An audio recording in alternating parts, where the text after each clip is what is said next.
தமிழ்நாட்டுல மார்ச் மாசத்துல இருந்து இப்ப வரைக்கும் வெயிலோட தாக்கம் ரொம்ப அதிகமா இருக்கு. வெயிலோட தாக்கம் காரணமாக மக்கள் ரொம்ப கஷ்டப்பட்டுட்டு வந்தாங்க. ஆனா கடந்த சில நாட்களா தமிழ்நாட்டுல கோடை மழை பெஞ்சிட்டு வருது. எங்கெல்லாம் பாத்தீங்கன்னா தென் தமிழகம், அதே போல இந்த வெஸ்டர்ன் காட்ஸ் ஒட்டி இருக்க மாவட்டத்துல எல்லாம் கோடை மழை பெஞ்சிட்டு வருது. அதே போல இப்ப வட கடலோர மாவட்டம் சென்னை, காஞ்சிபுரம், அதே போல செங்கல்பட்டு, அதுக்கப்புறம் டெல்டா ரீஜன்ல எல்லாம் கனமழை பெஞ்சிட்டு வருது. இந்த நிலையில தமிழ்நாட்டுக்கு இன்னைக்கு அதி கனமழை பெய்யும், அதாவது ஓரிரு இடங்கள்ல அதி கனமழை பெய்யும் சொல்லி இந்திய வானிலை ஆய்வு சொல்லியிருக்காங்க. இதனால ரெட் அலர்ட் கொடுத்திருக்காங்க.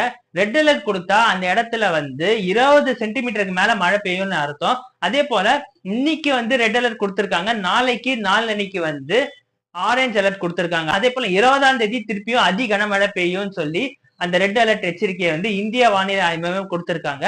சம்மர் சீசன்ல கோடை மழை எப்ப ரெட் அலர்ட் கொடுத்திருக்காங்க. இதனால மக்கள் பயப்பட ஆரம்பிச்சிருக்காங்க.